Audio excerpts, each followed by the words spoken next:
নতুন পেশা হিসেবে চাঁদাবাজিটাকে গ্রহণ করার জন্য তারা পুরনো পেশা টিউশনি ছেড়ে দিয়েছে।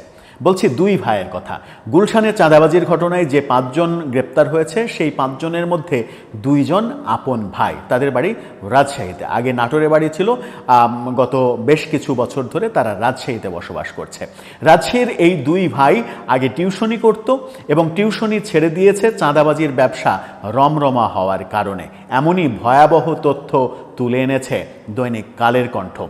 তারা বলার চেষ্টা করছে এই 2 ভাইয়ের পেছনের গল্পটা কি, কিভাবে তারা চাঁদাবাজ হয়ে উঠল বৈষম্যবিরোধী আন্দোলনের নেতা পরিচয়ে, সমন্বয়ক পরিচয়ে। অর্থাৎ সমন্বয়ক পরিচয়টা আর টিউশনি করতে দিচ্ছে না, এখন চাঁদাবাজির রমরমা ব্যবসা করতে উৎসাহ দিচ্ছে। কি বলছে তারা, সেই আলোচনা করব এই ভিডিওতে।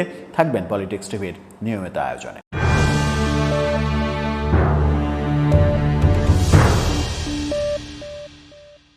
দর্শক, পলিটিক্স টিভি নিয়মিত ভিডিওগুলো স্পন্সর করছে প্রজাপতি.টিভি, নতুন ওটিটি প্ল্যাটফর্ম। আপনারা চাইলে ইউটিউবে, ফেসবুকে, ইনস্টাগ্রামে, টিকটকে দেখে নিতে পারেন। ডেসক্রিপশন বক্সে লিঙ্ক দেওয়া থাকবে, সেখান থেকেও আপনারা দেখে নিতে পারেন প্রজাপতির কার্যক্রম। চলে যাচ্ছি মূল ভিডিওতে। গুলশানের সেই আলোচিত চাঁদাবাজির ঘটনা, যে ঘটনায় মূল নায়ক হিসেবে উঠে এসেছে রিয়াদের নাম। রিয়াদ বৈষম্যবিরোধী ছাত্র আন্দোলনের এবং এনসিপির নেতা। এই নেতা বিভিন্নভাবে, এবং এই নেতার এনসিপির যে মূল আহ্বায়ক নাহিদ ইসলামের সঙ্গে সখ্যতা, হাসনাত আবদুল্লার সঙ্গে সখ্যতা, নাহিদ ইসলামের বাবার সঙ্গে সখ্যতা, নানা কিছুই, নানা ভিডিও এবং ছবি সামাজিক যোগাযোগ মাধ্যমে যখন ভাইরাল হয়েছে, তখন দৈনিক কালের কণ্ঠ তুলে আনলো 2 ভাইয়ের গল্প। সেই 5 জনের মধ্যে 2 ভাই ছিল, সেই 2 ভাইয়ের গল্প তুলে আনলো। শিরোনামটা তারা করেছে এভাবে: সমন্বয়ক পরিচয়ে চাঁদাবাজি, রাজনীতিতে জড়িয়ে টিউশনি ছেড়ে দেন 2 ভাই। আপনারা দেখে নিন শিরোনামটা। সেখানেই বলা হচ্ছে, তার আগে একটা তথ্য আপনাদের জানিয়ে রাখি সেই 2 ভাইয়ের গল্প বলার আগে। এই 5 জনকে যখন গ্রেপ্তার করা হয়, গুলশান পুলিশ যখন, থানা পুলিশ যখন গ্রেপ্তার করে, তখন আলোচিত সেই রিয়াদ পুলিশকে হুমকি দিয়েছিল এই বলে যে পুলিশকে পুড়িয়ে মেরে ফেলবে সে। যদি তাদেরকে গ্রেপ্তার করা হয়, ছেড়ে দেওয়া হয়, তাহলে এই পুলিশকে, গুলশান থানার পুলিশকে সে পুড়িয়ে মেরে ফেলবে, এমন তথ্য পুলিশের পক্ষ থেকে জানানো হয়েছে। এবং তারপরে চারিদিক থেকে সুপারিশের প্রেক্ষাপটে পুলিশ যখন অসহায় বোধ করছিল, তখন সেটা যে কোনোভাবেই হোক গণমাধ্যমে দিয়ে দিয়েছে ইনফরমেশনটা। গণমাধ্যমে যখন নিউজ হয়েছে, সামাজিক যোগাযোগ মাধ্যমে যখন ভাইরাল হয়েছে, তখন আর কোনো সুপারিশে এই কাজ হয়নি। তাদেরকে আদালতে যেতে হয়েছে এবং রিমান্ডের পাল্লায় পড়তে হয়েছে। এবার চলুন 2 ভাইয়ের গল্পে। রাজধানীর গুলশানে আওয়ামী লীগের সাবেক এক সংসদ সদস্যের বাসায় চাঁদাবাজির অভিযোগে গ্রেপ্তার হওয়া 4 জনের মধ্যে 5 জন হবে। 5 জনের মধ্যে রাজশাহীর বাসিন্দা আপন 2 ভাই। তারা রাজধানীর একটি বেসরকারি বিশ্ববিদ্যালয়ের শিক্ষার্থী। তারা 2 জনই বেসরকারি বিশ্ববিদ্যালয়ে পড়ে। 2 ভাই হলেন রাজশাহীর বাসিন্দা সাকাদাউন সিয়াম ও সাদমান সাদাব। খুবই স্মার্ট নাম তাদের। একসময় টিউশন করে নিজেদের খরচ চালালেও রাজনীতিতে জড়িয়ে ছেড়ে দেন তারা। খুবই দরিদ্র পরিবারের এই সন্তান, এবং তার বাবা একটা পেট্রোল পাম্পে কর্মচারীর কাজ করেন।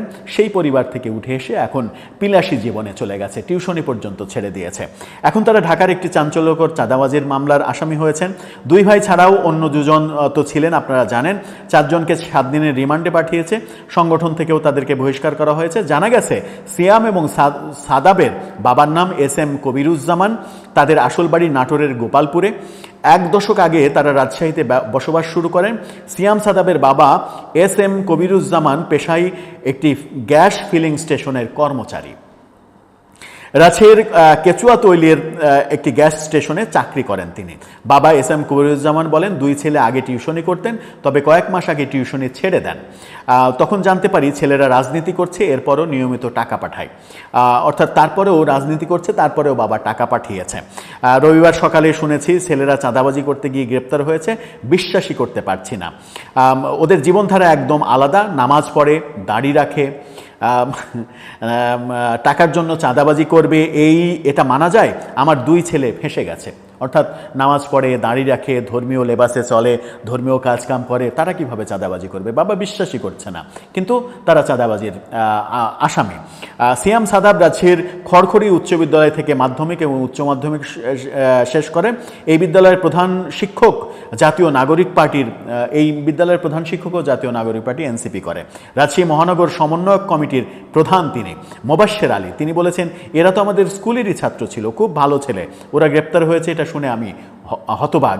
চাঁদাবাজির অভিযোগে গত শনিবার রাতে গুলশান থেকে সংসদ সদস্য শাম্মিয়া আহমেদের বাসা থেকে 5 জনকে গ্রেপ্তার করা হয়। এর মধ্যে সাকাদাউন সিয়াম ও সাদমান সাদাব সহ 4 জনকে 7 দিনের রিমান্ডে পাঠানো হয়েছে।